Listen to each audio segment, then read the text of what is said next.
بالله من الشيطان الرجيم. بسم الله الرحمن الرحيم. الحمد لله الذي جعل الحمد مفتاحا لذكره وسببا للمزيد من فضله والدليلا على آلائه وعظمته، وهو الذي ليس لقضائه دافع ولا لعطائه مانع، فطر أجناس البدايع وهو الجواد الواسع الذي لا تزيده كثرة العطاء إلا جودا وكرما، والصلاة والسلام على عبده وأمين وحيه وخاتم رسله سيدنا ومولانا أبي القاسم المصطفى محمد وعلى أهل بيته الطيبين الطاهرين الذين أذهب الله عنهم الرجس وطهرهم تطهيرا، وعلى أعدائهم أجمعين. أما بعد، فقد قال الله تبارك وتعالى في قرآنه المجيد وفرقانه الحميد وقوله الحق وهو أصدق القائلين: أعوذ بالله من الشيطان الرجيم. يا أيها النبي إنا أرسلناك شاهدا ومبشرا ونذيرا وداعيا إلى الله بإذنه وسراجا منيرا. صلوات بھیجیں محمد وعلى محمد.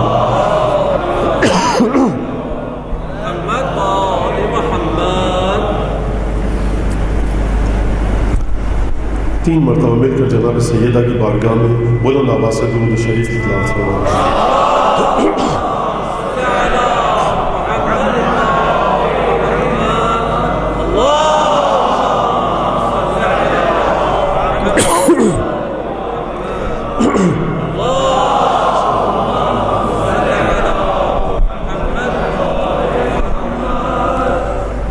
یقیناً آپ حضرات میں سے بعض کے سب کے ذہن میں سوال آیا ہو کہ صدقات بھجوانے کا فلسفہ جناب سیدہ کی بارگاہ میں کیا ہے.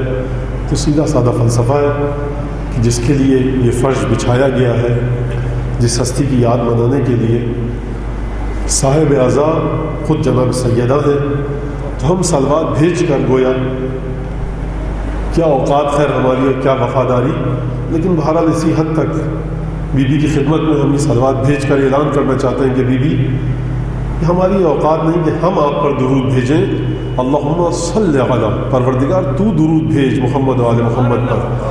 اور یہ پروردگار کا کرم دیکھیے، یہ پروردگار کا لطف دیکھیے کہ یہ کام تمہارا نہیں محمد وعلی محمد پر درود بھیجنا. تم ہم سے کہتے ہو کہ پروردگار تو درود بھیج، کام ہمارا ہے، لیکن تمہارے کثرت کے ساتھ گناہ مٹا دیے جائیں گے.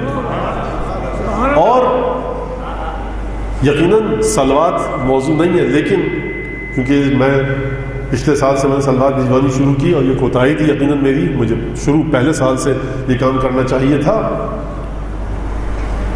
صلوات ایک ایسا عجیب ذکر ہے، اس پر انشاءاللہ اگلی مجالس میں اگر توفیق ہوئی اور سعادت نصیب ہوئی تو گفتگو میں آپ کے سامنے پیش کروں گا. لیکن ایک جملہ سن لیجئے کہ صلوات ایک ایسا ذکر ہے کہ معصومین نے اپنی دعاؤں میں کٹھن اور کڑے مقامات پر جب پہنچے ہیں معصومین، انہوں نے وہاں صلوات بھیجی. سید ساجدین کربلا کے واقعے کو دیکھ کر آ چکے ہیں. امیر المومنین نفس پیغمبر ہیں، ائمہ معصومین وارث علم الہی اور علم نبوت ہیں، لیکن جب دعاؤں میں صحیفہ سجادیہ میں دعا یامن تحل بہ عقد المکارہ میں اور مختلف دوسری دعاؤں میں دعائے کمیل آپ کے سامنے ہے، دعائے افتتاح آپ کے سامنے ہے، دعائے ابو حمزہ سمالی آپ کے سامنے ہے. ان دعاؤں میں آئمہ جب کٹھن مقامات پر پہنچتے ہیں پروردگار سے گفتگو کے ساتھ, تو ایک دفعہ جب اپنے کلام کو ختم کرتے ہیں تو انسان کہے گا کہ اب معصوم یہ فرمائیں گے کہ پروردگار میری مشکلات کو حل کر, لیکن معصوم روح سخن کو موڑ دیتے ہیں اور اپنی مشکلات کا ذکر کرتے کرتے یہ نہیں کہتے کہ پروردگار میری مشکلات کو حل فرما, بلکہ کہتے ہیں پروردگار مشکلات یہ ہیں فصل علی محمد وآلہ. یہ معصومین کا ذکر ہے کہ معصومین اس انداز سے گفتگو فرماتے ہیں کہ کٹھن اور کڑے مقامات پر جب وارث علم علوی اور نبوی کٹھن اور کڑے مقامات پر صلوات بھیجے تو ہماری اور آپ کی کیا ذمہ داری ہے کہ کبھی کسی مقام پر صلوات بھیجنے میں کاہلی اور تساہلی سے کام نہ لیا جائے. ختمی مرتبت کا ارشاد ہے کہ اعجز الناس, کمزور ترین, بے دست و پا ترین, لاچار ترین, کاہل ترین, سب سے سست ترین آدمی کون ہے؟ کوئی کام نہیں کر رہا, بیٹھا ہوا ہے, لیکن اس کی زبان ذکر خدا کے ذریعے چل نہیں رہی. اور صلوات ایسا ذکر ہے کہ جب پچھلے سال بھی عرض کیا میں نے کہ صلوات وہ ذکر ہے کہ جب آپ کی زبان صلوات میں مصروف اور مشغول ہوتی ہے تو دونوں فرشتے حرکت میں آ جاتے ہیں. برائیاں لکھنے والا فرشتہ برائیوں کو مٹاتا ہے, گناہوں کو محو کرتا ہے. ثواب لکھنے والا فرشتہ ثواب کو لکھنے لگتا ہے. اور یہ محمد و آل محمد سے قربت کا نتیجہ ہے. اسی لیے ختمی مرتبت نے ارشاد فرمایا, دیکھو اقربکم الی منکم یوم القیامہ احسنکم اخلاقا, قیامت میں تم میں سب سے زیادہ میرے نزدیک وہ ہوگا کہ جس کا اخلاق سب سے اچھا ہو. اور یہی ختمی مرتبہ نے فرمایا, دیکھو قیامت میں سب سے زیادہ میرے نزدیک وہ ہوگا کہ جو سب سے زیادہ مجھ پر درود بھیجے. تو ختمی مرتبہ وہ معیار ہے یا یہ معیار؟ ختمی مرتبہ بتلانا چاہتے ہیں کہ اگر اپنی شخصیت کی گتھیوں کو سلجھانا چاہتے ہو تو صلوات بھیجو. جتنی کثرت سے صلوات بھیجو گے تمہارا واعظ نفسانی اور اندرونی واعظ نفس لوامہ مستحکم اور قوی ہوگا, ملامت کرے گا تمہیں تمہارے برے کاموں پر. جب صلوات کے صدقے میں تمہیں تمہارے برے کاموں پر تمہارا نفس لوامہ ملامت کرے گا, پھٹکار بھیجے گا, طعن و تشنیع کرے گا, تو اب تمہیں کسی واعظ کی ضرورت نہیں. صلوات کے صدقے میں خدا نے تمہارے نفس میں ایک واعظ کو بھیج دیا. جس کو یقین نہیں, ہو سکتا ہے کہ مولانا کہاں کی ہانک رہے تھے, ہم نے تو آج تک نہیں پڑھا. حضور اب آپ نے نہیں پڑھا تو میری ذمہ داری آپ کا جہل اور علم نہیں ہے, میری ذمہ داری قرآن اور حدیث ہے. یہ میری ذمہ داری ہے. جو چیزیں آپ کو نہیں پتا وہ آپ کی ذمہ داری. لیکن یہ صلوات کی برکت ہے کیونکہ متصل کرتی ہے, پنجتن سے متصل کرتی ہے معصومین سے, اور جب معصومین سے آپ متصل ہو گئے تو آپ خدا سے متصل ہو گئے. اب کسی کو یقین اگر نہ آئے تو کیا کیا جائے؟ اگر اس گفتگو کے بعد بھی کوئی بے یقینی کے عالم میں صلوات کی فضیلت کو سن کر اٹھے تو اس کے لیے مجھے کوئی ایسی بات تو کہنی چاہیے کہ اس کے یقین کو, اس کے شک کو یقین میں بدل دیا جائے. تو صاحب اب وہ بڑا ایک زنانہ سا محاورہ ہے لیکن بولا جاتا ہے بر صغیر میں, ہاتھ کنگن کو آرسی کیا. آج اٹھے نا جب آپ مجلس سے تو یہ تہیہ کر کے اٹھیے کہ کثرت سے روزانہ 1000 صلواتیں بھیجیں گے, اور اپنی نفسانی کیفیت ذرا نوٹ کیجئے اور پھر دیکھیے کہ 10-15 دن بعد آپ کی روح میں کیا تبدیلیاں آئیں. اب یہ وہ چیز نہیں کہ جس کے ذریعے کسی لیبارٹری کی ضرورت ہو, کسی آزمائش گاہ کی ضرورت ہو, کسی تجربہ گاہ کی ضرورت ہو. خود انسان ہے اور ذکر صلوات ہے, خود انسان ہے اور ذکر درود ہے, خود انسان ہے اور محمد آل محمد پر درود اور صلوات. ایک صلوات بھیجیے محمد آل محمد.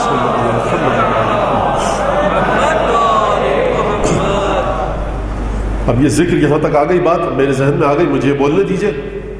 مولانا فلاں فرض کی جو گناہ کرتے ہیں اس کے لیے کوئی دعا بتائیے. مولانا نماز میں سستی ہے, یہ دعا کوئی بتائیے. مولانا فلاں غلط کام ہے شخصیت میں, یہ دعا بتائیے. فلاں لوگ اکثر پوچھتے ہیں تو مولانا کی کیا اوقات جو مولانا بتلائیں, مولانا بھی آپ جیسے ایک عام انسان ہیں. تو دیکھیے صلوات وہ ذکر ہے کہ کثرت سے بھیجا جائے, کثرت سے جس کا ورد کیا جائے. اگر نماز میں سستی ہے مسئلے کو حل کرتی ہے, عبادات میں انسان سست ہے صلوات مسئلے کو حل کرتی ہے.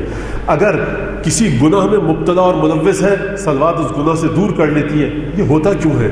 یہ ہوتا اس لیے ہے کہ پنجتن اس قرآن کے وارث ہے جس نے کہا کہ حل جزاء الاحسان الا الاحسان، کیا نیکی کا بدلہ نیکی کے سوا کچھ ہو سکتا ہے؟ یعنی پنجتن عالم غیب سے پکار کر یہ کہتے ہیں کہ تم نے ہم پر صلوات بھیجی، ہم پر درود بھیجا، ہم پر تقاضا کیا خدا سے کہ خدا محمد و آل محمد پر درود اور صلوات بھیجے، یہ کیسے ہو سکتا ہے کہ تم تو ہمارے لیے نیک تمناؤں کا اظہار کرو اور ہم تمہیں گناہ کے وقت اکیلا چھوڑ دیں؟ تو فلسفہ اس کا یہ ہے۔ گفتگو صلوات پر اس سے زیادہ میں نہ پھیلاؤں کیونکہ مجھے چھٹی ساتویں محرم کو صلوات پر گفتگو کرنی ہے انشاءاللہ۔ اگر آپ حضرات کی دعائیں میرے ساتھ رہیں اور دعائیں قبول بھی ہو جائیں سیدہ کی بارگاہ سے تو میں انشاءاللہ صلوات پر مجھے گفتگو کرنی ہے، لیکن بعد کی مجلسوں میں۔ لیکن یہاں پر جو صلوات بھجوائی تو ذہن میں یہ بات آ گئی، میں نے عرض کر دی۔ سب سے پہلے سرنامہ کلام کی آیت مشہور و معروف آیت ہے، دسیوں ہزاروں سینکڑوں دفعہ آپ نے مختلف ذاکروں سے علماء سے خطبہ سے سنی ہوگی، پڑھی ہوگی۔ سورہ احزاب کی آیت ہے، 45ویں اور 86ویں آیت میں یہ پوری آیت جو میں نے ایک کر کے پڑھی، یا ایھا النبی، اے نبی، خدا فرما رہا ہے ختمی مرتبت سے، انا ارسلناک، یقیناً ہم ہی نے تم کو بھیجا۔ کیسے بھیجا؟ شاہدن، اس حال میں بھیجا کہ تم گواہ ہو، و مبشرن، بشارت دینے والے ہو، خوشخبری سنانے والے ہو، شاہد اور مبشر، و نذیرن، اور ہم نے تمہیں ڈرانے والا بنا کر بھیجا۔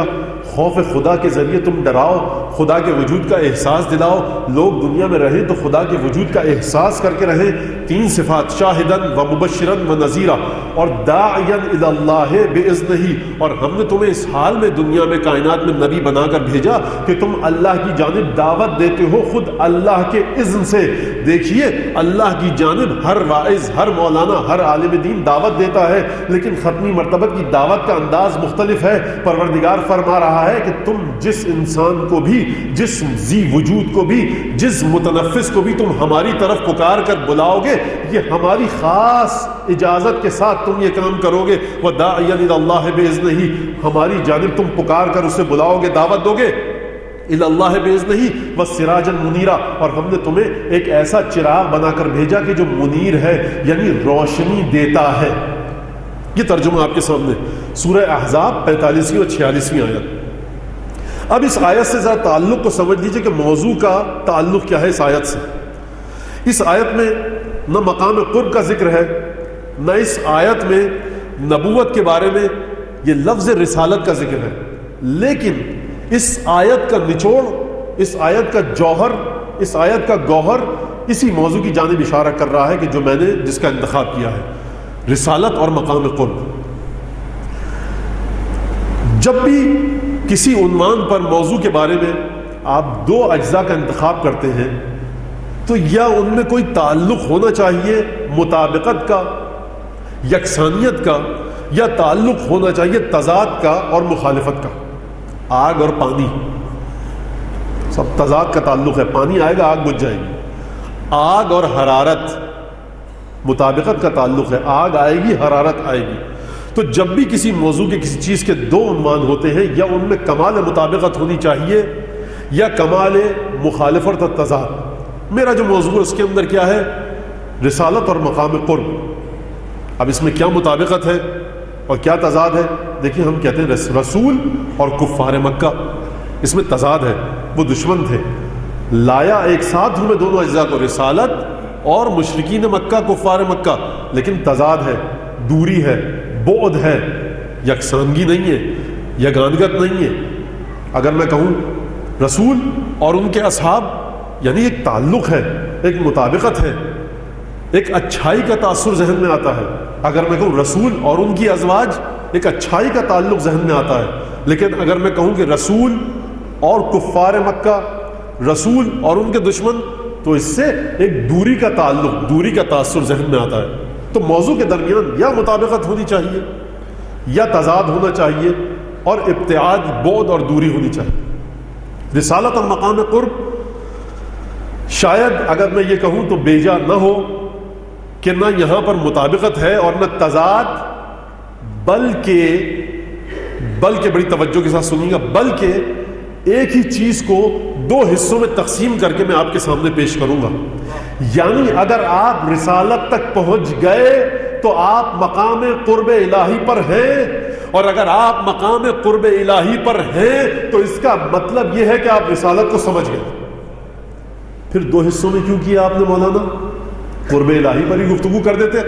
یہ دو حصوں میں اس لیے کیا کہ کسی توہم رکھنے والے مالی خولیہ زدہ ذہن کے اندر یہ بات کہیں نہ آ جائے کہ ہم کسی مقام پر اگر ہم مقام قرب کے سلسلے میں کوشش کریں تو کہیں شاید کوئی مقام ایسا آ جائے جو رسالت سے ہٹ کر ہم مقام قرب پر پہنچ سکیں.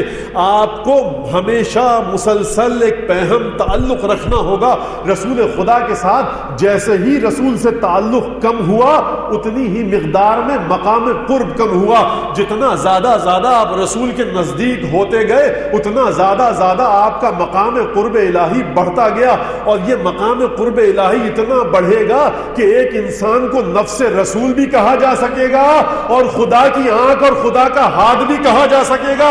مجھے سمجھ میں نہیں آیا کہ میں اس انسان کو خدا کی آنکھ اور خدا کا ہاتھ کہوں یا نفس نبی کہوں. نفس نبی کہوں تو خدا کا ہاتھ کیسے؟ اگر خدا کا ہاتھ ہے تو نفس نبی کیسے؟ تو جواب یہی موضوع دے گا کہ دیکھو مقام قرب میں منزل ایک ایسی آتی ہے کہ تم چاہے رسالت میں فنا ہو جاؤ چاہے خدا میں فنا کے حوالے سے جب اس زاویے سے اس انسان کی شخصیت کو دیکھو گے، تقرب الہی کے ذریعے کی اینک لگا کر جب اس کی شخصیت کو پرکھو گے تو یہ خدا کا ہاتھ اور خدا کی آنکھیں ہوگا. اور اگر زمین پر تمہیں مقام قرب الہی کو دیکھنا ہے تو رسول کے ساتھ اس طرح سے یکسانیت ہوگی کہ یہ نفس رسول کہلایا جائے گا. ایک صلوات بھیجیے محمد عالم.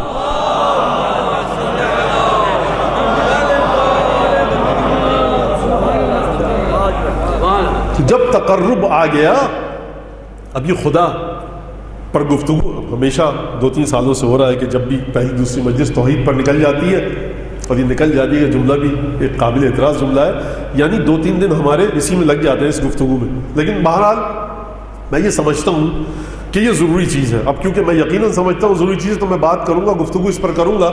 اگرچہ آپ میں سے بعض حضرات کبھی معترضانہ انداز میں تقریر کے بارے میں میری گفتگو فرماتے ہیں، اور جو آپ کا حق ہے آپ کو کرنا چاہیے. لیکن دیکھیے اگر یہاں پر 10-20-30 لوگ ہیں اور ہر ایک کی رائے کو میں اپنی تقریر کے بارے میں سنتا رہوں تو پھر وہ تقریر نہیں ہوگی، کوئی ایسی غذا بن جائے گی کہ جس کو کھانے والا سمجھ نہیں پائے گا کہ یہ غذا آخر ہے کیا، سبزی ہے، اناج ہے یا گوشت ہے. تو تقریر بہرحال مقرر اپنے موضوع کے مطابق چلاتا ہے. اگرچہ آپ کی آراء میری نظر میں محترم ہے لیکن ان کی پابندی میں نہیں کر سکتا، میں ان کی پابندی نہیں کر سکتا. ایک چیز کو آپ ایک خاص زاویے سے دیکھتے ہیں، 4 سورتیں 10 آیتیں. ایک چیز کو یقیناً میں دیکھوں گا، حتی الامکان کوشش کروں گا کہ اگر ایک گفتگو ہو تو کس حد تک کتنے غلط نظریات کہ جو خدا کے بارے میں، توحید کے بارے میں، رسالت کے بارے میں پائے جاتے ہیں، زیادہ سے زیادہ ان 9-10 گھنٹوں کے اندر ان غلط نظریات کا ازالہ بھی ہو جائے اور صحیح نظریہ بھی دے دیا جائے. بہرحال یہ بات تھی کہ جو میں نے ضروری سمجھی آپ کی خدمت میں عرض کرنا. تو یہ مقام قرب اور رسالت یا رسالت اور مقام قرب. اب یہاں پر جب مقام قرب الہی ہے تو اسے پہلے آنا چاہیے تھا، رسالت کو بعد میں، کیونکہ پروردگار کا مرتبہ خدا سے بلند ہے. رسالت کو پہلے میں نے کیوں رکھا کہ رسالت اور مقام قرب؟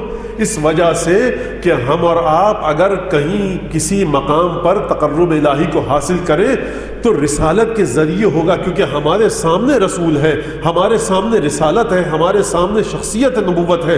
نبوت کی، نبی کی شخصیت کو ہٹا کر ہم قرب الہی کو حاصل نہیں کر سکتے. اس لیے ہمیں ہمیشہ اپنے سامنے رسول کی سنت کو، رسول کی سیرت کو رکھنا ہوگا. جب تک رسول کی سیرت ہمارے سامنے رہے گی ہم مقام قرب الہی کے درجے پر فائز رہیں گے اپنی استعداد اور صلاحیت کے مطابق. یقیناً آپ حضرات یہ نہیں کہہ سکتے کہ ہم اتنا قرب حاصل کریں کہ سلمان فارسی بن جائیں، ابو ذر اور مقداد بن جائیں. نہیں، ہم وہاں تک نہیں پہنچ سکتے. اب کیوں نہیں پہنچ سکتے؟ پھر ایک الگ گفتگو ہے، میں اس میں چلا جاؤں تو پھر موضوع رہ جائے گا. لیکن بہرحال چھوڑ دیجئے اس بات کو کہ کیوں نہیں پہنچ سکتے. تو رسول ہمارے سامنے ہے، معیار رسالت ہے. یا ایھا النبی، ہم نے تمہیں بھیجا بنا کر. یہاں تک بات واضح ہو گئی. اب ایک اور بات جو میں سوچ کر آیا تھا اور نزدیک تاکہ بھول جاؤں وہ بھی کہنے دیجئے. دیکھیے یہ بات میں اس لیے نہیں کہہ رہا کہ میری اپنی مجلس سے متعلق ہے. یہ بات جو میں عرض کر رہا ہوں ایک سوچ دے رہا ہوں یہاں پر آپ کو کہ مسئلہ یہ اس کو اس زاویے سے دیکھا کیجیے. اکثر گفتگو ہوتی ہے کہ فلاں مجلس اچھی تھی، وہ اس سے اچھی تھی اور وہ سب سے اچھی تھی. اکثر آپ لوگوں کو دیکھتے ہوں گے کہتے ہوئے، علماء کی خطبہ کی گریڈنگ کرتے ہیں لوگ، ان کا حق ہے کہنے کا کہ سب سے اچھے خطیب یہ، اس کے بعد یہ، اس کے بعد یہ. جس کو آپ سمجھ رہے سب سے اچھا خطیب، آپ کا دوست، رشتہ دار، کوئی ساتھی، اسی خطیب کو جس کو آپ سب سے اچھا سمجھ رہے ہیں وہ اسے چوتھے پانچویں نمبر پر رکھ رہا ہے. یہ اکثر ہوتا ہے. چھوڑ دیجیے ان باتوں کو، کوئی ہمیں اس سے غرض نہیں ہے. مسئلہ یہ کہ اچھی مجلس کہتے کسے ہیں، اچھی مجلس ہوتی کیا ہے. پہلے ہم ایک عجیب سرکولر آرگومنٹ کا شکار ہیں اپنی زندگی میں کہ صاحب فلاں صاحب، اب میں اس ممبر پر بیٹھا ہوں، یقیناً میرے ذہن میں کوئی شخصیت نہیں ہے، اگر ہے تو قرآن اور اہل بیت، اور میں ایک فکر اور ایک سوچ اور ایک معیار دینا چاہتا ہوں آپ کے ذہن میں. قطعاً میں کسی شخصیت کو نظر میں رکھ کر، یہ ممبر اس لیے نہیں ہے کہ میں کسی کی کھینچا تانی شروع کروں اور کوئی میری ابا کھینچے اور میں کسی کی ابا کھینچوں. اس ممبر کا مقام اس سے کہیں بلند ہے کہ یہ میں آپ کے اور اپنے جھگڑوں کے لیے اور اختلافات کے لیے اس کو حل کروں. اس ممبر کا مقام کہیں بلند ہے، لیکن میں معیار دینا چاہ رہا ہوں کہ مجلس کس کی اچھی ہے، فلاں کی. کیوں؟ کیونکہ سب سے زیادہ رش ہوتا ہے. مجلس اچھی کیوں ہے؟ کیونکہ رش ہوتا ہے. اور رش کیوں ہوتا ہے؟ کیونکہ مجلس اچھی ہے. اس کی مثال جانتے ہیں کیا ہوئی؟ خالد دینہ ہال کہاں پر ہے؟ ریڈیو پاکستان کے سامنے. ریڈیو پاکستان کہاں ہے؟ خالد دینہ ہال کے سامنے.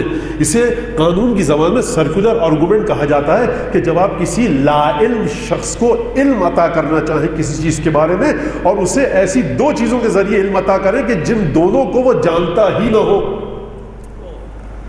مثال واضح ہے، خالد دینہ ہال کہاں ہے؟ ریڈیو پاکستان کے سامنے. ریڈیو پاکستان ہال کے سامنے. آپ کو یا تو سے ریڈیو پاکستان بتلانا ہوگا کہاں پر ہے، یا خالد دینہ ہال بتلائیے کہاں پر ہے جس کے ذریعے وہ ریڈیو پاکستان تک پہنچ سکے، یا ریڈیو پاکستان کا پتہ بتلائیے جس کے ذریعے وہ خالد دینہ ہال تک پہنچ سکے. جب آپ مجلس کے بارے میں یہ کہتے ہیں کہ جس کی مجلس میں سب سے زیادہ رش وہ سب سے اچھی ہو سکتا ہے، اچھی ہو سکتا ہے، اچھی نہ ہو، مجھے اس سے کوئی غرض نہیں ہے، میں معیار دے رہا ہوں. دیکھیے اچھی کیوں ہے؟ کیونکہ رش ہے. اور رش کیوں ہے؟ کیونکہ اچھی ہے. سوچئے گا اسے بعد میں. اچھا یاد رکھیے، مجلس وہ اچھی ہے کہ جو آپ کے ذہن میں موجود سوالات کے جوابات کو کما حقہ دے سکے. آپ کے ذہن میں جو سوالات ہیں، جب آپ کی مسیں بھی نہ بھیگی تھیں، آپ نے مجلس میں آنا شروع کیا اور اب ماشاءاللہ سے چہرے پر سفید بال نمودار ہو گئے. آپ کے بچپن کے سوالات بڑھاپے کی منزل میں آپ نے قدم رکھ لیا. جوں کہ تم باقی ہیں تو مجھے یہ بتلائیے، کیا ممبر حسینی اتنا کمزور ہے کہ آپ کے بچپن سے بڑھاپے تک کے سوالات کا جواب نہ دے سکے؟ ممبر مضبوط ہے. ممبر جہاں کا بھی ہو، مجلس ہو رہی ہو منصوب سید الشہداء سے، پھر سوالات کے جوابات برقرار کیوں ہیں ابھی تک؟ نبوت کیا ہے؟ عصمت کیوں ہے؟ خدا کا وجود کیا ہے؟ امام حسین کون تھے؟ قرآن معجزہ ہے تو کیسے قرآن کے اندر کیا اسرار چھپے ہوئے ہیں؟ خدا عادل ہے یا ظالم ہے؟ خدا جسم کیوں نہیں ہے؟ یہ سوال جو کہ تو اگر رہ جائیں، اس کا مطلب یہ ہے کہ یا سنانے والے میں کوئی خامی تھی یا سننے والے میں کوئی خامی تھی. تیسری چیز، اس ٹرائکا میں سید الشہداء ہے، وہاں کوئی نقص اور خامی ہے ہی نہیں. خامی یا سنانے والے میں ہو سکتی ہے یا سننے والے میں. جہاں آپ کے سوالات کا جواب ملے وہ مجلس سب سے اچھی ہے. اب یہ بات آ گئی آپ تک. آپ کے سوالات اب دیکھیے کس سطح کے ہیں، کس سطح کے سوالات ہیں. ایک دفعہ ایک بچہ آتا ہے 9ویں 10ویں جماعت کا، وہ ایک پروفیسر سے پی ایچ ڈی سے بہت بڑے معلم سے جامعات کی یونیورسٹی کے سوالات کرتا ہے. 9ویں 10ویں کا بچہ ہے اور وہ کہہ دیتا ہے کہ صاحب یہ بہت بڑے پروفیسر ہیں، اسے حق نہیں ہے کہنے کا کیونکہ یہ 9ویں کا بچہ ہے. پروفیسر کی شخصیت کو وہ ناپے تولے گا کہ جو خود اس کے آس پاس کا علم رکھتا ہو. مثال دے دوں میں آپ کی خدمت میں. ایک جگہ گیا، آپ نے جا کر دیکھا کہ صاحب تختی لگی ہوئی ہے، ڈاکٹر صاحب کے پاس گئے، فلاں فلاں صاحب M A M S C Aligarh, Karachi university, Harvard, Cambridge, McGill اور بڑی بڑی یونیورسٹیز کے نام لکھے ہوئے. اب آپ اندر گئے، یہ صاحب ہیں جو بیٹھے ہیں 5-6 بڑی بڑی دنیا کی مانی یونیورسٹیز سے. البتہ میں نے جو 2-3 یونیورسٹی کے شروع میں نام لیے، اس کا مطلب یہ نہیں کہ وہ ہارورڈ اور کیمبرج کی طرح ہیں، بس نام لے لیے.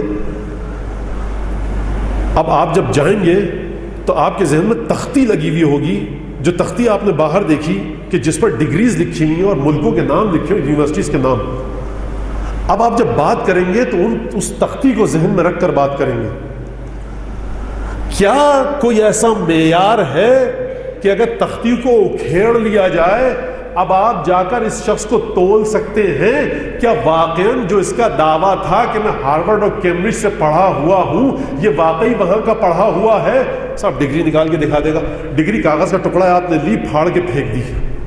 اب کیا چیز ہے اس کے اندر کہ جس کے ذریعے یہ ثابت ہو سکے کہ جس علم کا یہ دعویٰ, اس کا سرٹیفکیٹ اور ڈگری کر رہی تھی, دروازے پر لگی ہوئی تختی جس علم کا دعویٰ کر رہی تھی وہی علم اس کے پاس ہے؟ دیکھیے یہاں سے میں اپنے موضوع کی طرف آؤں, مجھے بہت سی باتیں یہاں کہنی تھی لیکن ڈر یہ لگتا ہے کہ کوئی یہ نہ سمجھے کہ کسی ذات اور شخص کی طرف اشارہ ہے, تو یہیں پر گفتگو ختم کیجئے. اب آئیے رسالت کی طرف کہ جب ہم رسول خدا کے بارے میں بات کرتے ہیں آپ کہتے رہیے رحمت للعالمین, سید المرسلین, صادق اور امین.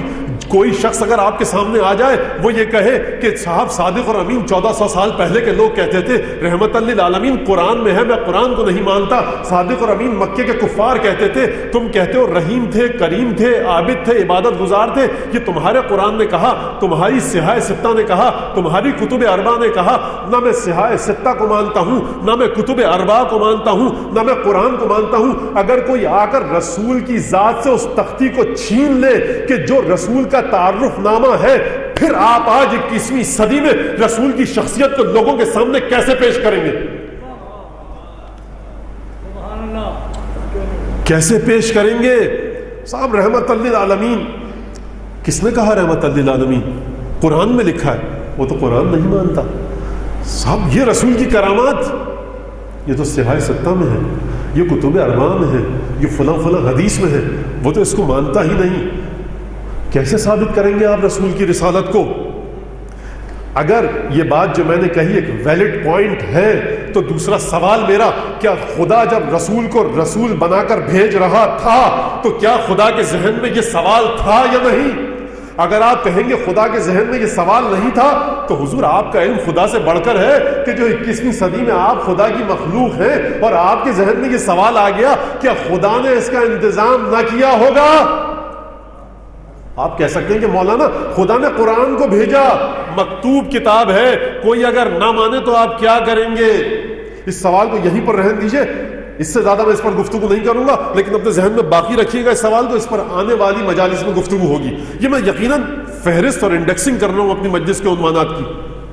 اب آئیے ذرا رسول کو تھوڑی دیر کے لیے ہم نے مان لیا کہ جو باتیں ہیں وہ صحیح, ہم سب مانتے ہیں, رسول کا کلمہ پڑھتے ہیں, لیکن پروردگار عالم مقام قرب جو موضوع کا دوسرا جز تھا اس پر تھوڑی سی گفتگو مجھے کرنے دیجیے. مقام قرب یعنی قرب الہی. اچھا, تو جب ہم قرب الہی کی بات کرتے ہیں تو ہم خدا کے قریب ہو جاتے ہیں, وہ ہمارے قریب ہوتا ہے, کیا فاصلہ گھٹ جاتا ہے؟ اگر 10 کروڑ لائٹ ایئر, 10 کروڑ 20 کروڑ نوری سال کا فاصلہ ہے تو کیا فاصلہ کم ہو جاتا ہے؟ پھر جیسے آپ یہاں سے سفر شروع کیجئے حیدرآباد کی جانب, سکھر کی جانب, لاہور کی, اسلام آباد کی جانب, 1 گھنٹے بعد آپ کا فاصلہ تھوڑا سا اور کم ہو جائے گا, 2 گھنٹے بعد اور کم ہو جائے گا. تو کیا اس طرح کا فاصلہ ہے؟ نہیں, خدا قرآن میں خود فرما رہا ہے کہ دیکھو وَهُوَ اللطیف الخبیر, پروردگار نہ آنکھ کی بصارت کی زد میں آ سکتا ہے, نہ وہ جسم ہے, وہ جسم اور جسمانیات سے مبرہ ہے. جب وہ جسم اور جسمانیات سے مبرہ ہے تو مکانی فاصلے کا اس کے یہاں کوئی معنی ہی نہیں ہے. بس یہ جو قرآن فرما رہا ہے اور یہ جو میں نے موضوع میں اخذ کیا اپنے مقام قرب, یہ جب تقرب الہی کی منزلیں یہ بندہ انسان طے کرے گا تو کیسے طے کرے گا؟ کیا مکانی فاصلہ ڈسٹنس کم ہوگا یا مسئلہ کچھ اور ہے؟ ڈسٹنس کم ہو نہیں سکتا کیونکہ خدا جسم اور جسمانیات نہیں ہے. پھر یہ کیسے جب خدا قرآن میں خود فرما رہا ہے وَنَحْنُ أَقْرَبُ إِلَيْهِ مِنْكُمْ وَلَكِنْ لَا تُبْصِرُونَ, سورہ واقعہ میں ارشاد ہوا کہ دیکھو ہم تم سے زیادہ تمہارے نزدیک ہیں. فَلَوْلَا إِذَا بَلَغَتِ الْحُلْقُومَ, اور وَأَنْتُمْ حِينَئِذٍ تَنْظُرُونَ, جب تم لوگ دیکھ رہے تھے تمہارا نفس نکل رہا ہے, تمہاری روح بدن سے جدا ہو رہی ہے. فَلَوْلَا إِذَا بَلَغَتِ الْحُلْقُومَ, تمہاری روح جب حلقوم تک پہنچ گئی ہے, ہم اس وقت تم سے زیادہ نزدیک ہیں. دوست اقربا رشتہ دار بستر کے پاس کھڑے ہیں, تم ایڑیاں رگڑ رہے ہو, جان یہاں تک پہنچ چکی ہے لیکن ہم تم سے خود تم سے تمہاری ذات سے زیادہ نزدیک ہیں. وَنَحْنُ أَقْرَبُ إِلَيْهِ مِنْكُمْ وَلَكِنْ لَا تُبْصِرُونَ, لیکن تم دیکھ نہیں پاتے ہمارے وجود کو. ہمارا وجود آنکھوں کی نگاہوں کی بصارت کی زد میں نہیں ہے. وَلَكِنْ لَا تُبْصِرُونَ, تم دیکھ نہیں پاتے ہمارے وجود کو. وَلَقَدْ, اور سورہ قاف میں ارشاد فرمایا لَقَدْ خَلَقْنَا الْإِنسَانَ وَنَعْلَمُ مَا تُوَسْوَسُ بِهِ نَفْسُهُ, دیکھو ہم نے ہی انسان کو خلق کیا اور ہم بہت اچھی طرح جانتے ہیں کہ انسان کو کون سی چیز وسوسہ ڈالتی رہتی ہے, شک اور شبہ کے اندر انسان کو لے کر آتی رہتی ہے. یعنی اپنی خلقت کی بات کی, ہم نے خلق کیا اور ہم جانتے ہیں وَنَعْلَمُ مَا تُوَسْوَسُ بِهِ نَفْسُهُ وَنَحْنُ أَقْرَبُ إِلَيْهِ مِنْ حَبْلِ الْوَرِيدِ, اور دیکھو ہم تمہاری رگے گردن سے زیادہ تمہارے نزدیک ہیں. پروردگار جب تو ہماری رگے گردن سے زیادہ نزدیک ہے تو مولانا کا یہ جو جملہ ہے, یہ جو حصہ ہے موضوع کا مقام قرب, جب وہ نزدیک ہے تو کیا جس طرح سے خدا ابو جہل اور ابو لہب کے نزدیک ہے, کیا اسی طرح سے ختمی مرتبت کے نزدیک ہے؟ وہ سب کو شامل کر رہا ہے. خدا نے تخصیص نہیں دی, ایکسیپشنل کوئی بات نہیں کی, کسی کو ایگزمپٹ نہیں کیا. تمام مخلوقات خدا کی, چاہے جبرائیل ہو, میکائیل ہو, اسرائیل ہو, اسرافیل ہو, ابلیس ہو, نمرود ہو, شداد ہو, حامان ہو, انبیاء ہو, اولیاء ہو, اوصیاء ہو, پروردگار یہ فرما رہا ہے کہ وَلَقَدْ خَلَقْنَا, ہم نے تمہیں خلق کیا. وَنَعْلَمُ مَا تُوَسْوَسُ بِهِ نَفْسُهُ وَنَحْنُ أَقْرَبُ إِلَيْهِ مِنْ حَبْلِ الْوَرِيدِ, اے انسانوں ہم نے تم سب کو خلق کیا, آدم سے لے کر خاتم تک, اور خاتم سے لے کر میدان قیامت سے پہلے جو بچہ بھی اس دنیا میں آئے گا, جو مخلوق بھی اس دنیا میں آئے گی, ہم نے اسے خلق کیا. اور ہم جانتے ہیں جو انسان کو جو چیز وسوسہ اور شک و شبہ ڈالتی ہے, جو چیز انسان کے دل میں برے خیالات لاتی ہے, ہم وہ بھی جانتے ہیں. ہم تمہاری رگے گردن سے زیادہ تمہارے نزدیک ہیں. پروردگار جب تو اپنے تمام بندوں کے ان کی رگے گردن سے زیادہ نزدیک ہے تو پھر تو نے خود مقام قرب کی بات کیوں کی؟ تو نے کیوں انبیاء کے بارے میں فرمایا وَقَرَّبْنَاهُ نَجِيًّا, ہم نے اپنے انبیاء کو قریب کیا انہیں نجات دیتے ہوئے. تو نے سورہ علق کے آخری آیت میں یہ کیوں ارشاد فرمایا؟ اگر اس آیت کو پڑھ دوں تو سجدہ واجب ہو جائے گا کہ اے حبیب سجدہ کرو, ہمارے نزدیک آتے رہو. پروردگار جب تو رگے گردن سے زیادہ سب کے نزدیک ہے, جب تم نے سب کو خلق کیا, جب تو ان سے زیادہ ان کے بارے میں جانتا ہے, تو سب کے نزدیک ہے یا نہیں؟ ہاں ہوں, نزدیک ہوں. پھر یہ کیوں حکم دیا کہ حبیب سجدہ کرتے جاؤ اور نزدیک آتے جاؤ؟ رگے گردن سے نزدیک بھی ہوں اور میرے نزدیک آؤ. پروردگار اگر تو نزدیک ہے تو نزدیک آنے کا حکم کیوں؟ اگر تو دور ہے نزدیکی کا اعلان کیوں؟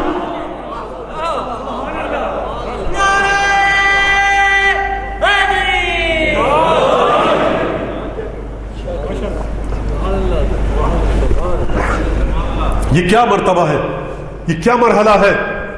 اور ایک دفعہ پھر مولا کائنات امیر المومنین کا وہ خطبہ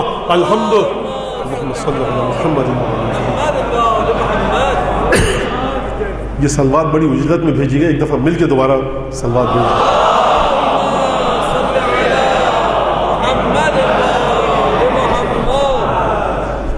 اور پھر امیر المومنین کا وہ خطبہ کہ الحمدللہ الذی لبس العز والکبریاء وجعل محمن علی غیرہ واختارہما لنفسہ دون خلقہ وجعل اللعنۃ علی من نازعہما من خلقہ.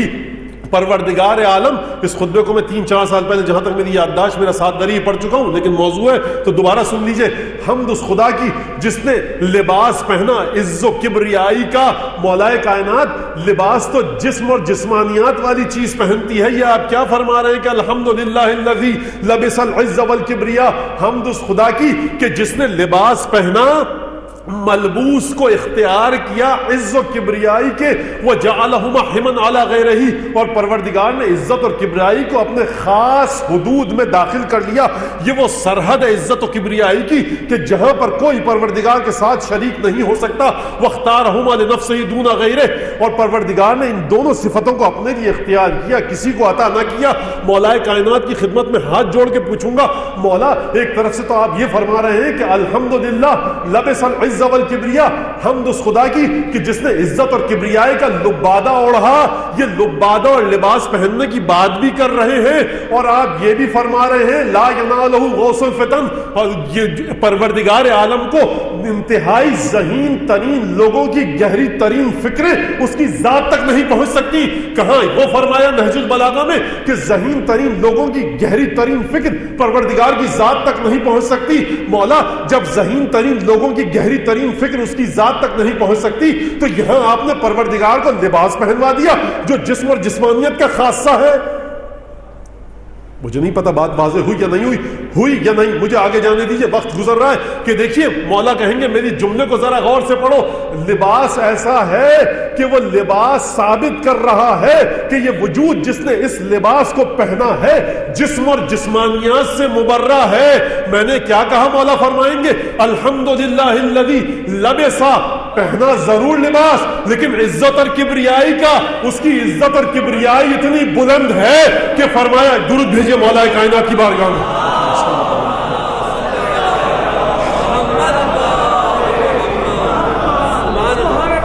بخدا دنیا اگر سمجھ لے کہ علی ابن ابی طالب نے توحید کو کس طرح سے بتلایا ہے تو اس روئے زمین پر ایک شخص بھی خدا کا منکر باقی نہیں بچے گا. اگر دنیا نہج البلاغہ کی توحید پڑھ لے. فرمایا سبق فی العلوم, عجیب جملہ ہے مولا کائنات کا. سبق فی العلوم فلا شیء اعلی منہ, پروردگار بہت آگے پہنچ گیا ہے اپنی بلندی میں. فلا شیء اعلی منہ, اتنا بلند ہے کہ اب اس سے زیادہ کوئی وجود بلند نہیں ہو سکتا. وقرب فی الدنو, اور جب نزدیک ہونے پہ آتا ہے پروردگار تو اتنا نزدیک ہو جاتا ہے فلا شیء اقرب منہ, کہ پروردگار سے نزدیک کوئی شے نہیں. عجیب. اب اس پر یقین کیجئے 15 منٹ باقی ہیں اور میں کیسے ان 4 جملوں کو سمیٹوں. بہرحال وہی ہستی مدد کرے کہ جس کے یہ جملے ہیں ہیچ مدان سرتاپا جہل اور تقصیر کے علاوہ کچھ نہیں ہمارے پاس. اگر نہ ہو پنجتن کی زبان, اگر نہ ہوتی وہ ہستیاں کہ جنہوں نے آغوش رسالت میں تربیت پائی تھی, اگر نہ ہوتی وہ ہستیاں کہ جن کی غزہ رسالت مآب کا لعاب دہن تھی, تو ہم آج جہل کے اندھیرے میں پڑے ہوتے. سبق فی العلو فلا شیء اعلی منہ وقرب فی الدنو فلا شیء اقرب منہ. دیکھیے بڑا عجیب مرحلہ ہے واقعی. ایک درود بھیجیے مولا کائنات کی بارگاہ میں.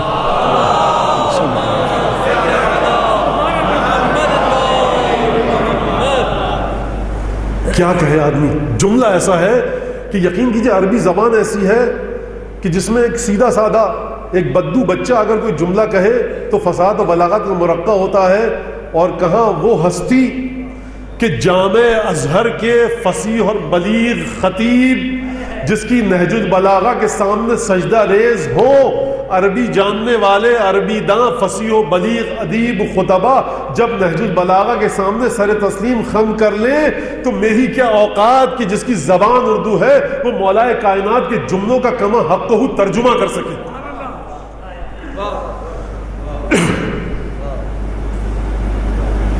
اب وہ یہاں پر بات آ گئی سخنور ملی آباد کی.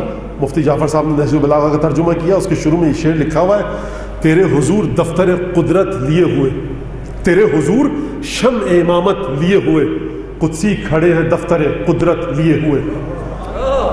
اب اس کی تشریح کرنے دیجئے, یہ اب میں نہیں گزر سکتا. تیرے حضور شمع امامت لیے ہوئے, یعنی ملائکہ مقربین علی ابن ابی طالب کے سامنے شمع امامت پیش کر رہے ہیں. قدسی کھڑے ہیں دفتر قدرت لیے ہوئے. شمع امامت عطا ہوئی اور دفتر قدرت عطا ہوا, یعنی دفتر قدرت کا مطلب کہ جو کام علی ابن ابی طالب اس کائنات میں کرنا چاہے اس عالم وجود میں وہ خدا کی طرف سے اجازت ہے. جو کام کرنا چاہے قدسی کھڑے ہیں دفتر قدرت لیے ہوئے. یقیناً یہ آغوش رسالت کا کمال ہے. اگر دنیا پنجتن کو 4 تن کو سمجھ لیتی رسالت سمجھ میں آ جاتی. بہرحال ایک صلوات بڑی محمد آل محمد.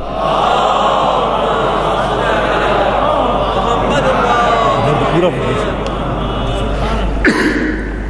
ایک دفعہ اور درود بھیج دیجیے جب تک میں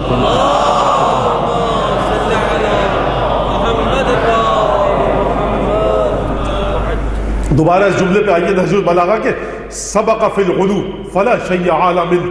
پروردگار اپنی بلندی میں بہت آگے نکل گیا. یہاں اتنا آگے نکل گیا کہ کوئی چیز اب اس سے اعلیٰ اور بلند مرتبہ نہیں. وَقَرَبَ فِي الدُّنُوِ، اور پروردگار اب جب نزدیک آیا تو اتنا نزدیک آیا، اتنا قریب آیا. فَلَا شَيْءَ أَقْرَبُ مِنْ، اب اس سے نزدیک کوئی چیز نہیں. تو مولا کہنا کیا چاہتے ہیں، فرمانا کیا چاہتے ہیں آپ؟ پروردگار نزدیک ہے یا دور ہے؟ وجود ایک، اللہ ایک، اسی ایک خدا کے بارے میں مولا کائنات یہ فرمائیں کہ سبق فی العلو فلا شیء اعلی من. اگر بلندی کی بات کرو تو اتنا دور ہے کہ اس سے آگے اب کوئی چیز نہیں، اور اگر اپنی ذات کی نزدیکی کی بات کرو وہ اتنا نزدیک ہے کہ اب اس سے زیادہ کوئی نزدیک نہیں. تو مولا یہ بتائیے کہ وہ دور ہے یا نزدیک؟ کہا دیکھو اگر اس کی قدرت سے باہر نکلنے کا کوئی خیال ہے تو وہ اتنا نزدیک ہے کہ رگے گردن سے زیادہ نزدیک ہے. اور دیکھو یاد رکھنا، اگر اپنی عقل کے گھوڑے دوڑا کر خدا تک پہنچنے کا ارادہ ہے، اگر اپنی عقل کے گھوڑے دوڑا کر خدا کے وجود کی گہرائی کو سمجھنے کا ارادہ ہے تو یہ کام نہ کرنا. سبق فی العلو فلا شیء اعلی من، وہ اتنا دور ہے کہ اس سے آگے اب کوئی چیز نہیں، تمہاری عقل وہاں تک نہیں جا سکتی. یا من، اور عجیب انداز سے مولا کائنات کے بچے ہمیں توحید سکھا رہے ہیں. تحیرت، پروردگار حیران ہو چکی ہیں عقلیں تیری عظمت کے سلسلے میں. اور پانچویں امام نے اسی بات کو فرمایا کہ کہا دیکھو کلما، جب بھی تم جتنا بھی خیال کرو تصور کرو، بے ادب کے معانی ہے، دقیق ترین باریک بین ترین انداز سے کسی چیز کے بارے میں سوچو، کہو یہ خدا ہے، فَهُوَ مَرْدُودٌ إِلَيْكُمْ مَصْنُوعٌ لَكُمْ، یہ تمہارے خیال کی ساختہ مخلوق ہے، یہ خدا نہیں ہے، یہ تمہارے منہ پر دے ماری جائے گی. خدا تمہارے ذہن کا ساختہ پرداختہ نہیں ہے، بس کیونکہ تمہاری عقل، تمہارا شعور، تمہاری فکر اس خدا تک نہیں پہنچ سکتی. وہ تمہارے فکر، شعور، عقل، گمان سے بہت آگے ہے. اس لیے سبق فی العلو فلا شیء اعلی من، اس سے آگے اب کوئی چیز نہیں. اور دیکھو یاد رکھنا اس کی قدرت اتنی شدید ہے، اس کی قدرت کی گرفت اتنی شدید ہے کہ قرب فی الدنو فلا شیء اقرب من، کہ اگر خیال یہ ہے کہ اس کی قدرت سے باہر نکل جاؤ گے اس سے زیادہ نزدیک کوئی نہیں ہے. یاد رکھنا اب سمجھ میں آیا کہ دور ہے تو کیوں ہے، نزدیک ہے تو کیوں ہے. اور پھر فرمایا فلا عین من لم ترہ تنکرہ ولا قلب من لم، عجیب انداز سے مولا کائنات گفتگو فرماتے ہیں بخدا فلا عین من لم ترہ تنکرہ. بس پھر مولا نے فرمایا دیکھو کہ جس کی آنکھ نے آج تک خدا کو نہیں دیکھا، وہ آنکھ بھی کہ جس نے آج تک خدا کو نہیں دیکھا، وہ آنکھ جو خدا کو دیکھ نہ پائی وہ بھی خدا کے وجود کا انکار نہیں کر سکتی. ولا قلب من اثبتہ یبصرہ، اور وہ قلب کے جو خدا کے وجود کو قبول کر چکا ہے وہ اسے دیکھ نہیں پاتا. عجیب مرحلہ ہے توحید کا. صدقے جائیں ہماری جانیں، کیا کریں یہ جانیں اس قابل بھی نہیں کہہ رہی کہ بارگاہ میں قربان ہو سکیں. بس ہم یہ اپنی محبت ثابت کرنے کے لیے کہتے ہیں کہ علی بن ابی طالب کی قدموں کی خاک کے قربان. کہ دیکھیے کس انداز سے جملہ کہا. ایک صلوات بھیجیے مولا کائنات کی بارگاہ میں.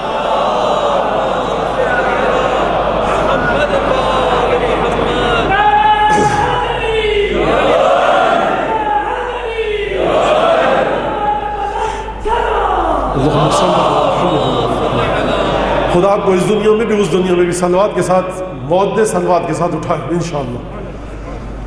دیکھیے عجیب انداز سے کہ باریک طرف اشارہ کر رہے ہیں. تمہاری آنکھ نے آج تک نہیں دیکھا نا خدا کو. فلا عین من لم ترہ تنکرہ، تمہاری آنکھ نے نہیں دیکھا. اچھا جب آنکھ نے نہیں دیکھا تو آنکھ انکار کر سکتی ہے نا. مولا نے کہا نہیں، لطف کی بات یہی ہے، معجزہ یہی ہے اس وجود کا. فلا عین من لم ترہ تنکرہ، جس کی آنکھ نے نہ دیکھا، ہر چیز کے بارے میں تم یہ کہہ سکتے ہو کہ میں نے نہیں دیکھا، پس نہیں تھی. یہ وجود خدا عجیب ہے کہ مولا کائنات فرما رہے فلا عین من لم ترہ تنکرہ، جس کی آنکھ نے آج تک خدا کو نہیں دیکھا وہ بھی اس کا انکار نہیں کر سکتی. ولا قلب من اثبتہ یبصرہ، اور وہ قلب کے جو خدا کے وجود کو مانتا ہے، قلب مان رہا ہے خدا ہے لیکن دیکھ نہیں سکتا. ماننے والا دیکھ نہیں سکتا، نہ دیکھنے والا انکار نہیں کر سکتا. یہ جملہ علی کے علاوہ کسی کا ہو ہی نہیں سکتا. کیسے نہیں دیکھ سکتا؟ کیسے نہیں دیکھ سکتا؟ تم نے خدا کو نہیں دیکھا، لیکن یہ تو دیکھا کہ بدبودار زمین میں بدبودار کھاد ڈالو، وہاں سے گلاب کا پھول نکلتا ہے جس کی خوشبو کا کوئی تعلق بھی بدبودار کھاد کے ساتھ نہیں ہوتا۔ کبھی سوچا کہ بدبودار کھاد میں سے خوشبودار پھول کیسے نکلا؟ تم نے خدا کو تو نہیں دیکھا، لیکن اسے تو دیکھا۔ وآیۃ لہم الارض المیتۃ التی، ہم نے اسے فاحییناھا، وہ زمین یاد ہے نا، ہماری نشانی ہے وہ مردہ زمین کہ جسے ہم نے زندہ کیا۔ یہ دیکھو جس میں سے پھر انگور کے درخت نکلے، کھجور کے درخت نکلے۔ پروردگار زمین مردہ زندہ کیسے؟ آج کی سائنس پڑھنے والا بچہ سمجھ سکتا ہے کہ جس زمین میں کچھ بو دو اگر نہ نکلے، زمین کے اندر کوئی غذائیت نہیں ہے، زمین مردہ ہے۔ زمین کو زندہ کیا، شاید 1400 سال پہلے کا انسان یہ سمجھتا ہوگا کہ زمین کو ہم نے زندہ کیا۔ شاید کوئی کافر ہنسنے لگتا ہو کہ خدا نے کیسے زمین کو زندہ کیا؟ خدا فرما رہا ہے ہم نے زمین کو زندہ کیا۔ کیسے؟ زمین کی وہ توانائی تمہیں دکھ نہیں رہی، اس کے اندر سے جو پھل پھول پودے نکل رہے ہیں وہ تو دکھ رہے ہیں نا تمہیں کہ کس طرح سے ہم نے زمین کا سینہ چیر کر ان کو نکالا۔ تو دیکھیے یہ پروردگار عالم سبق فی العلو فلا شیء اعلی منہ وقرب فی الدنو فلا شیء اقرب منہ، اور پھر فرمایا فَلَاسْتِعْلَاؤُهُ بَعْدَهُ عَنْ شَيْءٍ مِّن خَلْقِهِ۔ اور دیکھو یہ جو پروردگار کا مقام اتنا بلند ہے، یہ اس بات کا باعث نہیں بنتا کہ خدا اپنی مخلوقات سے دور ہو جائے۔ وَلَا دُنُوُّهُ سَاوَاهُمْ فِي الْمَكَانِ بِهِ، اور نہ یہ سمجھنا کہ خدا جب اپنے بندوں کے نزدیک ہوتا ہے تو جس طرح سے بندے کو اس کی مخلوق کو جگہ چاہیے، اسپیس کو آکوپائی کرتے ہیں، اس طرح سے خدا کو بھی جگہ چاہیے۔ خبردار یہ مت سوچنا کہ جب وہ تم سے نزدیک ہوتا ہے تو تمہاری طرح کسی جگہ کا محتاج ہوتا ہے، اور خبردار یہ نہ سوچنا کہ جب وہ استعلا کی منزل پر ہے، علو کی منزل پر ہے، بلندی کے مقام پر ہے تو وہ تم سے دور ہو گیا۔ دور تمہاری عقل کے لحاظ سے ہے، نزدیک اتنا ہے کہ قدرت کی گرفت میں ہو۔ یہ مرتبہ وجود الہی ہے کہ جس کو مولا کائنات بار بار سمجھانے کی کوشش کر رہے ہیں۔ یہ قرب الہی ہے۔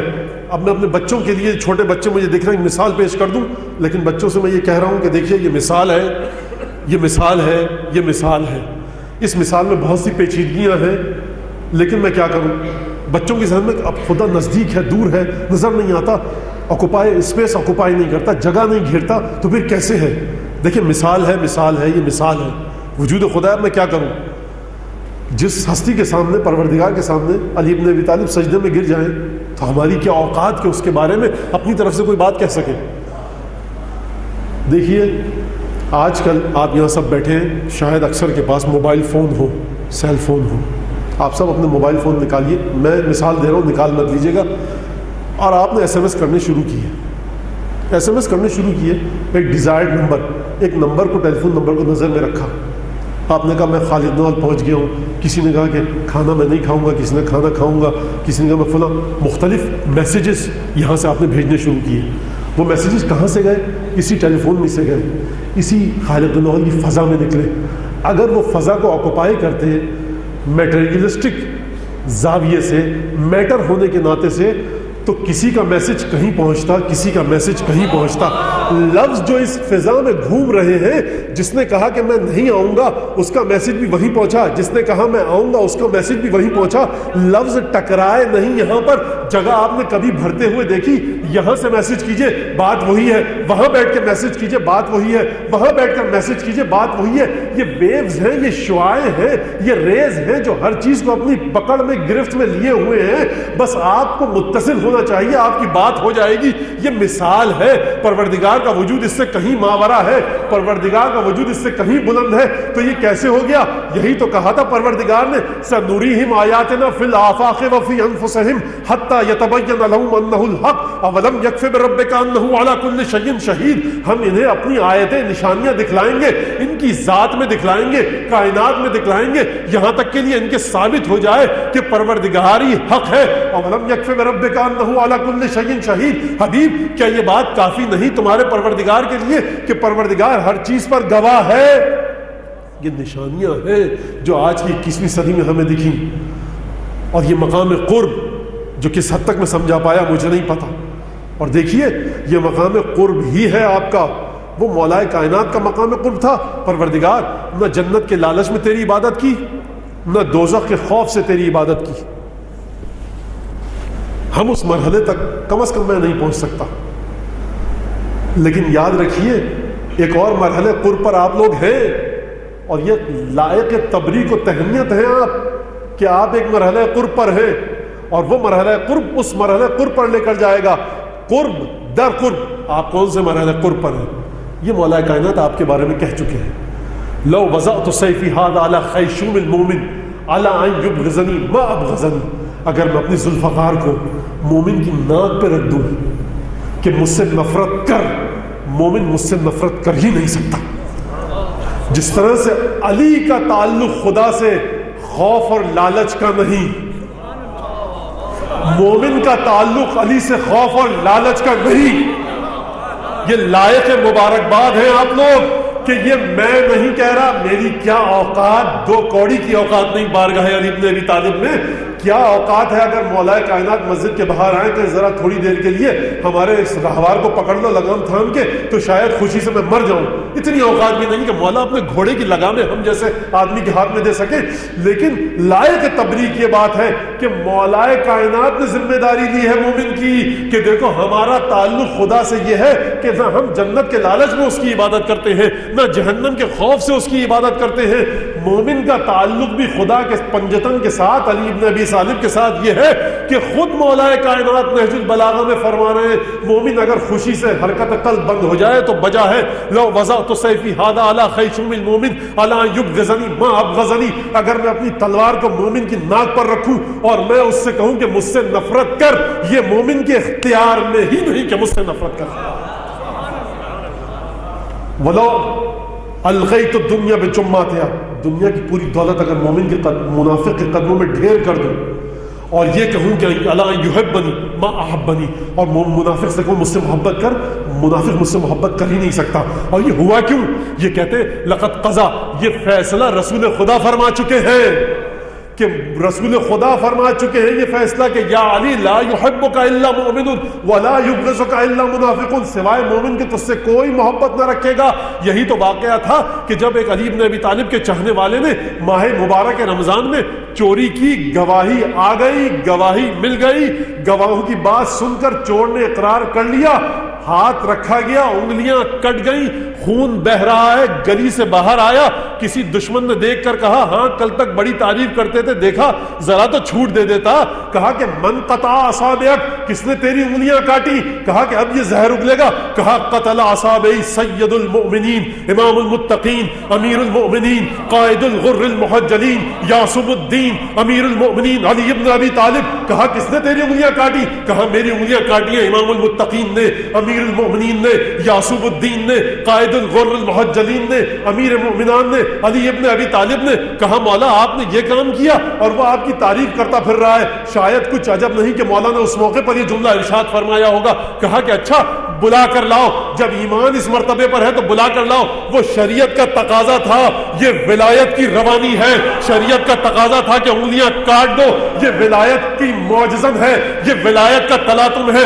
قدسی کھڑے ہیں دفتر قدرت لیے ہوئے. کہا بلاؤ، 2 رکعت نماز پڑھی. کہا کٹی ہوئی انگلیاں کہاں ہیں؟ رکھی، انگلیاں جڑ گئیں. کہا دیکھو یہ دنیا میں ہمارا کرشمہ تھا، ہم سے محبت رکھو، تمہارے بگڑے ہوئے کام ہم بنائیں گے، شاید دنیا میں نہ بن پائے، وہاں تو ہم تمہارے ساتھ ہیں نا. یہ مقام قرب ہے کہ جب حسین ابن علی مدینے سے رسول زادیوں کو لے کر نکلے تو آپ نے آج تک کبھی کسی تاریخ میں پڑھا کہ مولا حسین آپ تو امام ہیں، آپ کو تو حکم ہے. کسی 3 سالہ بچی کا جملہ آج تک آپ نے پڑھا کہ بابا ہمیں کہاں سفر پر لے جا رہے ہیں، ہمیں چھوڑ کے چلے جائیے نانا کی قبر کے ساتھ، نانی ام سلمہ موجود ہیں، بنی ہاشم موجود ہیں، ہم سفر کی سختیاں آپ کے ساتھ برداشت نہیں کر سکتے، آپ جا رہے ہیں جائیے، ہمیں کیوں تکلیف دے رہے ہیں. 3 سالہ بچی نے بھی کہا، اس گھرانے کی 3 سالہ بچی بھی باپ کے ساتھ چلنے پر تیار. اور تاریخ میں آپ نے پڑھا نا کہ وہ بچی، بعض تواریخ میں ملتا ہے کہ وہ بچی کہ جسے چھوڑ کر جا رہے ہیں وہ بھی ساتھ چلنے پر تیار. یہ مقام قرب ہے. یہ مقام قرب نہیں تو اور کیا ہے کہ بس ایک دفعہ حسین کو بیعت کے لیے بلایا گیا، کہا کہ ایسے کام دن کی روشنی میں ہوتے ہیں. وہاں موجود ایک شخص تھا، اس نے کہا دیکھو دونک الرجل، اگر حسین آج نکل گئے تو پھر کبھی تمہارے ہاتھ نہ آئیں گے۔ حسین ابن علی کی آواز بلند ہوئی۔ 18-20 جوانان بنی ہاشم دارالعمارہ کے باہر تھے۔ مولا نے کہا میری آواز بلند ہونا اگر دارالعمارہ سے، تم اندر آ جانا۔ آواز بلند ہوئی، یہ جوان بنی ہاشم کے تلواریں سونت کر دارالعمارہ میں آ گئے۔ اب یہاں پر جملہ آ گیا، کہنے دیجئے کہ میں نہیں جانتا کہ یہ عصر عاشور یہ جوانان بنی ہاشم کہاں تھے جو مولا کی ایک آواز پر لبیک کہہ کر آ گئے۔ مولا نے فرزند پیغمبر کا مدینے سے سفر ہے، خدا کی رحمت نازل ہو میر انیس پر، فرزند پیغمبر کا مدینے سے سفر ہے، سادات کی بستی کے اجڑنے کی خبر ہے، درپیش ہے وہ غم کے جہاں زیر و زبر ہے۔ سادات کی بستی کے اجڑنے کی خبر ہے۔ عزیزان گرامی، جب امام رضا کو ہارون نے بلوایا مدینے سے تو مولا رخصت کے لیے گئے قبر رسول پر، گرایا اپنے آپ کو، قبر کا بوسہ لیا، زیارت پڑھی، نماز پڑھی، اور باہر آتے تھے امام رضا، دوبارہ قبر رسول کی طرف جاتے تھے گریہ کرتے ہوئے، پھر قبر کو چومتے تھے، پھر باہر آتے تھے، پھر جاتے تھے۔ کہا یا ابن رسول کیا سلسلہ ہے؟ کہا ہم اپنے جد کی قبر کو کیسے چھوڑیں، فاطمہ زہرا کی قبر یہاں، مجھے نہیں پتا کہ جب حسین رخصت کے لیے گئے ہوں گے کہ نانا اب آپ کا بیٹا مدینے سے جا رہا ہے، ماں کی قبر سے کیسے رخصت ہوئے ہوں گے، شاید قبر سے آواز آئی ہو کہ بیٹا حسین تو کربلا کی طرف جا، تیری دکھیاری ماں بھی تیرے ساتھ ساتھ آئے گی، اب ہماری تمہاری ملاقات مقتل میں ہوگی عصر عاشورہ۔ بس حسین ایک دفعہ نکلے اور خدا رحمت کرے میر انیس پر، فرماتے ہیں کہ جب حسین گھر سے باہر نکلے بنی ہاشم کے جوان موجود تھے، بنی ہاشم کے جوان تلواریں سونت کر موجود تھے، محملیں تھیں، اماریاں تھیں۔ بس اسی امام رضا کے واقعے نے مجھے یہ جرت دی کہ میں یہ جسارت کر سکوں، جب بی بی زینب بھی نکلی ہوں گی نا گھر سے باہر تو کئی دفعہ قبر رسول کو دیکھا ہوگا، کئی دفعہ مادر گرامی کی قبر کو دیکھا ہوگا۔ اچھا اماں اب آپ کی ذمہ داری نبھانے جا رہی ہوں، نانا رسول اللہ اب میں جا رہی ہوں آپ کے بیٹے حسین کے ساتھ۔ بس ایک دفعہ میر انیس نے مصرع دیا، پہنچی جو ہی خیمے کے قریب دختر حیدر، خود ہاتھ پکڑنے کو بڑھے سبتے پیمبر، فضات ہی سنبھالے ہوئے خود گوشے چادر، اور عجیب انداز سے فرمایا تھے پردے محمل کو اٹھائے علی اکبر، فرزند کمر بستہ چپو راز کھڑے تھے، ارے نالین اٹھا لینے کو عباس کھڑے تھے۔ کچھ سمجھ میں آیا کہ کون گھر سے جا رہا ہے؟ ارے فاطمہ کی بیٹی گھر سے جا رہی ہے۔ عباس کی جرت نہیں کہ سر اٹھا کر بات کرے، ختمی مرتبت کا بیٹا، جنت کے جوانوں کا سردار آگے بڑھا ہاتھ پکڑنے کے لیے۔ عباس زینب کا ہاتھ پکڑے نہیں، محمل میں بٹھایا، پردہ محمل کو علی اکبر نے اٹھایا، گوشہ چادر کو فضہ نے اٹھایا، نالین عباس نے اٹھائی۔ اب یہ قافلہ گھر سے چلا، کچھ عجب نہیں کہ ایک دفعہ جب آخری نگاہ ڈالی ہوگی تو وہ منظر یاد آیا ہوگا کہ جب ماں کا جنازہ اس گھر سے اٹھ رہا تھا کہ اے مادر گرامی، آپ جانتے ہیں نا کہ جب بیٹی گھر سے جاتی ہے تو ماں کو بہت یاد کرتی ہے، ماں کلیجے سے لگاتی ہے، رخصت کے وقت ماں دلاسا دیتی ہے، بیٹی کو گھر سے جاتے وقت سب سے زیادہ ماں یاد آتی ہے۔ کس طرح سے زینب کو مادر گرامی یاد آئی ہوگی؟ یاد آیا ہوگا نا کہ رات کی تاریکی تھی، زینب 4 سال کا سن تھا، چادر اوڑھے ماں کے تابوت کے پیچھے چل رہی تھی، کوئی نہ تھا جو تسلی دے سکے۔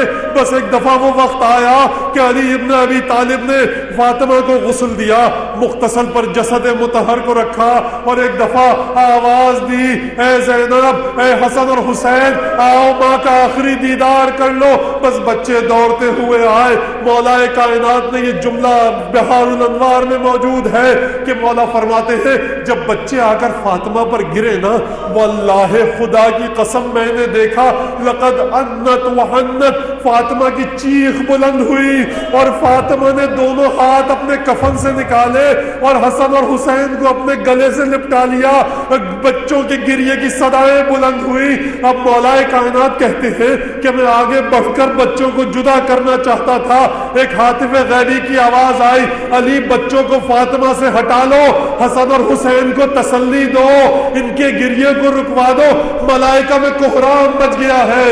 میں ہاتھوں کو جوڑ کے عرض کروں گا فاطمہ کی خدمت میں کہ بی بی یہ مدینہ ہے، کرنا کیا چاہتی ہیں؟ شاید آواز آئے کہ دیکھو کم سنی ہے، ماں کا داغ ہے، میں اپنے بچوں کو تسلی دینا چاہتی ہوں۔ رسول خدا وصیت کر کے گئے تھے حسن اور حسین کے بارے میں، بس میں ہاتھوں کو جوڑ کے کہوں گا بی بی ارے یہ مدینہ ہے، یہاں بنی ہاشم کی بیویاں موجود ہیں، یہاں بچوں کے رشتہ دار موجود ہیں، یہاں اتنی خبر اتنی فکر حسن اور حسین کی۔ ارے بی بی آپ کا حال اس وقت کیا ہوگا کہ جب کربلا میں یہ آپ کا حسین جسے چکیاں پیس پیس کے پالا تھا، ارے تشنا دہانی کے ساتھ گھوڑے سے زمین پر گرے گا، بدن میں اتنے تیر ہوں گے کہ جنازہ زمین سے معلق رہے گا۔ ارے آپ کا حال کیا ہوگا کہ جب آپ کی بیٹی زینب ہوگی، اشقیاء کے تازیہ میں ہوں گے۔ الا لعنت اللہ علی القوم الظالمین وسيعلم الذين ظلموا أي منقلب ينقلبون۔